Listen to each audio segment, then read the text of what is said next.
And here to speak about her personal experience with the Special Tribunal for Lebanon is attorney at law Joumana Nahas.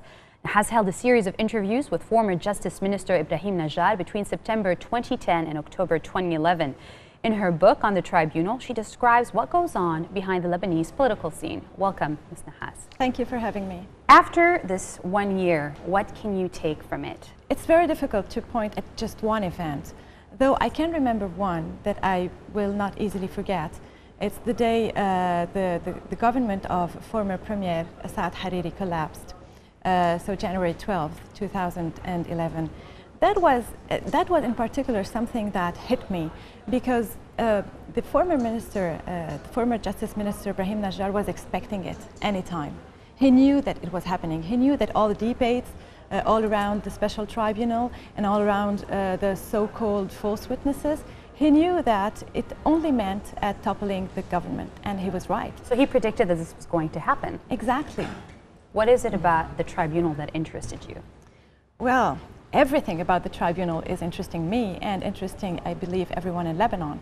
But as a legal expert, as a lawyer, and as a normal citizen who lived throughout the war, I always wanted to write something about the tribunal. Actually, I even wanted to write before. I wanted to write something regarding the Syro Revolution, everything that's been happening to us since that marvelous day, March 14, 2005. It was really a day to remember. So since that day, ever since that day, I kept a very close eye to all the developments about the tribunal.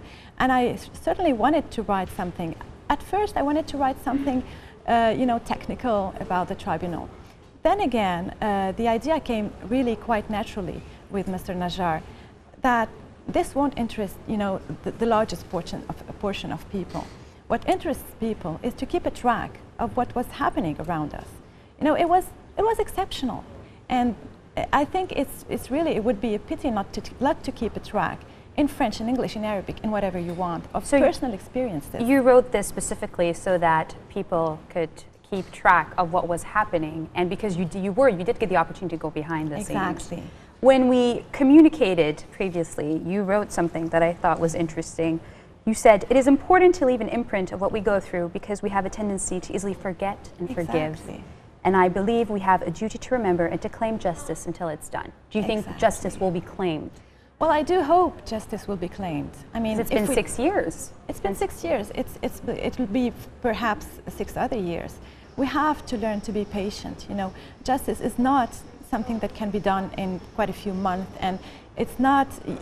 Our revolution just triggered it. It was just, the first step of it. It might take years. What do you hope at the end of the tribunal? Well, as everyone in Lebanon, I believe, I do hope that we will get to the truth. But to be honest, like everyone too, I had doubts. There has been a period of chaos and of, debates and of the so-called false witnesses. Right. This year the biggest challenge was whether or not Exactly. Najib Miati's government was going to pay the special tribunal, and it just happened last week. And well, this is a false debate. Speaking of false how witnesses. do you? Well, what did you think? I mean, were you happy that this happened? If not by Mr. Mikati, it would have happened anyway. I mean, the tribunal was waiting for Lebanon's participation, but even without it, this wouldn't have hindered the tribunal from working.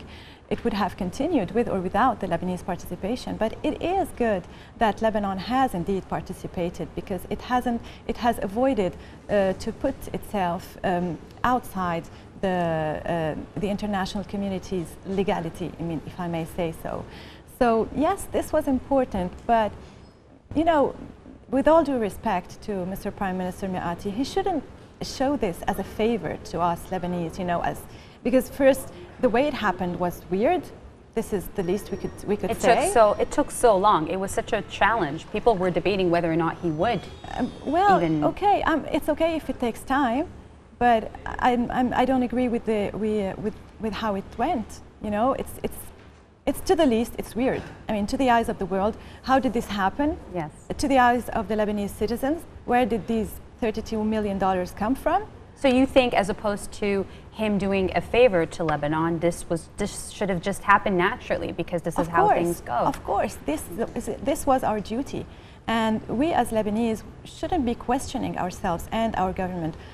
Where did you pick this money from, and why are you taking it from our electricity? Are you taking it from I don't know what? We have. This is as a lawyer. This is your quest to find exactly, the truth, to look for the truth, and to know. But also as a citizen. I have the right to know where did these $32 million come from, even though I do agree with the principle that, yes, it was Lebanon's duty to participate and to fund its share of the tribunal. But it had to be done the right way.